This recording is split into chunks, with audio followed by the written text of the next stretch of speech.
Hi friends, நான் உங்கள் பாண்டீஸ்வரன். நம்ம இன்றைக்கி இந்த வீடியோவில் என்ன பார்க்க போகிறோங்கிறத நீங்கள் யூடியூப் தம்ப்நெயிலை பார்த்து தெரிஞ்சிருப்பீங்க.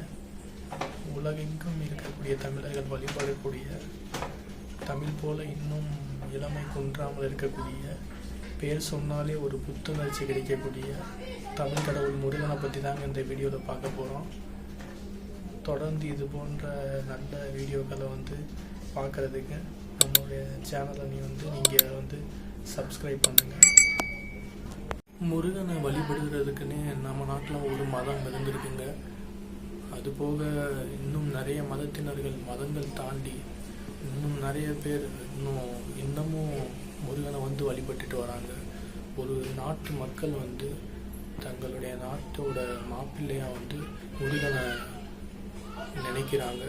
அதெல்லாம் பற்றி இந்த வீடியோ நம்ம பார்க்க போகிறோம். வீடியோ ஸ்கிப் பண்ணாமல் பாருங்கள். அப்போ தான்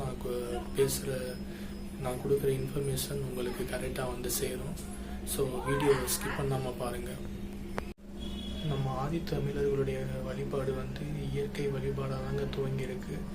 அதுக்கப்புறமா பெண் தெய்வ வழிபாடு, கொற்றவை, காளி, அதுபோல் பெண் தெய்வங்களுடைய வழிபாடு இருந்திருக்கு. அந்த பெண் தெய்வத்திடமிருந்து வேல் வாங்கி போருக்கு சென்ற நம்முடைய முப்பாட்டன் தாங்க முருகன். தமிழ் பாடத்தில் நம்ம 5 திணைகள் பற்றி படிச்சிருக்கோம். அதில் குறிஞ்சி திணையுடைய கடவுள் தாங்க முருகன். அதை அவங்க சேயோன் அப்படின்னு குறிப்பிட்டிருப்பாங்க.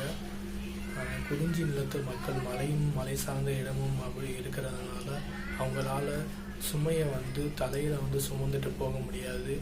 அதனால் ஒரு மூங்கிலில் 2 பக்கமும் சுமையை வச்சுக்கிட்டு மலையேறுவாங்க.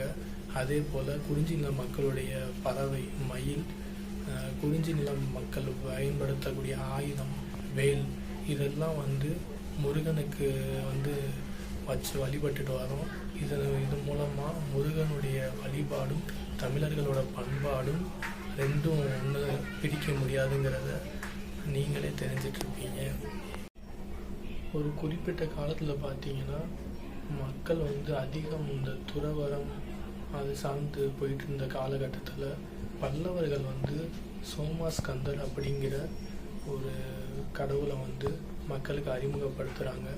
அது சோமாஸ்கந்தருங்கிறது சிவன் பார்வதியோடைய குழந்தையாக குழந்தை வடிவத்தில் முருகரை வச்சு வணங்குறதாங்க சோமாஸ்கந்தருடைய வழிபாடு. இது பல்லவர்கள் காலத்தில் பல்லவர்கள் தான் இதை அறிமுகப்படுத்துகிறாங்க.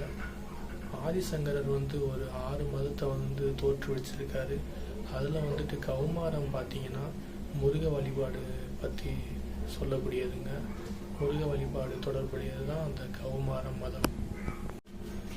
இந்த வீடியோவோட பிகினிங்கில் நான் சொல்லியிருந்திருப்பேன், ஒரு நாட்டோட மக்கள் முருகனை தங்களுடைய மாப்பிள்ளையாக கருதுகிறாங்க அப்படின்னு. அவங்க வேறு யாரும் இல்லைங்க, நம்ம ஸ்ரீலங்கன் இலங்கை வாழ் மக்கள் தான் முருகரை மாப்பிள்ளையாக கருதுகிறாங்க. அது மட்டும் இல்லாமல் அவங்க கதிர்காமர் அப்படின்னு முருகனை வணங்கிட்டு வராங்க. எதனால் அப்படின்னா அங்கே வள்ளி திருமணம் நிகழ்வு இலங்கையில் நடக்கிறதா இன்னமும் அந்த மக்கள் கருதி முருகனை தங்களுடைய மாப்பிள்ளையாக வணங்கிட்டு வராங்க. இதுபோல் Sri Lanka, China, Japan, Korea, Vietnam, Mongolia, Thailand, Tibet, இப்படி பல்வேறு நாடுகளில் முருகனை இன்னமும் வணங்கிட்டு வர்றாங்க. இப்படி முருகனுடைய பெருமைகளை நிறையா சொல்லிக்கிட்டே போகலாம். அதுக்கு இந்த ஒரு வீடியோ பார்த்தாது, இந்த ஒரு நாள் போதாது, இந்த ஒரு வருடம் போகாது. இன்னும் நிறைய விஷயங்கள் முருகனை பற்றி இன்னும் அடுத்தடுத்த வீடியோக்களில் உங்கள்கிட்ட ஷேர் பண்ணுறேன். இன்னும் இது போல் இன்னும் நிறைய வீடியோக்கள் உங்களுக்கு வர இருக்குது. அதுக்கு தொடர்ந்து நம்மளுடைய சேனலை சப்ஸ்கிரைப் பண்ணுங்கள். அப்போனா தான் உங்களுக்கு இந்த வீடியோ கிடைக்கும். ஃபஸ்ட்டு வீடியோ ரொம்ப டிலே ஆகிட்டே இருந்தது. அதனால தான் அது ரொம்ப ஷார்ட்டாக அப்லோட் பண்ணியிருந்தேன். அது ரொம்ப டிலே ஆகிட்டு இருந்ததுனால ஃபஸ்ட்டு வீடியோ போடணும் அப்படின்ற ஒரு தாட்டில் போட்டிருந்தேன். இன்னும் தொடர்ந்து நிறைய விஷயங்கள் வந்து உங்கள்கிட்ட பகிர்ந்துக்கணும்னு ஆசைப்பட்றேன்.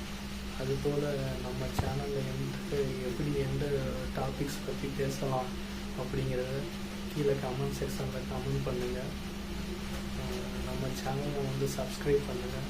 அப்போனா தான் தொடர்ந்து நம்ம போடுற வீடியோஸ் வந்து உங்களை வந்து சேரும். நன்றி.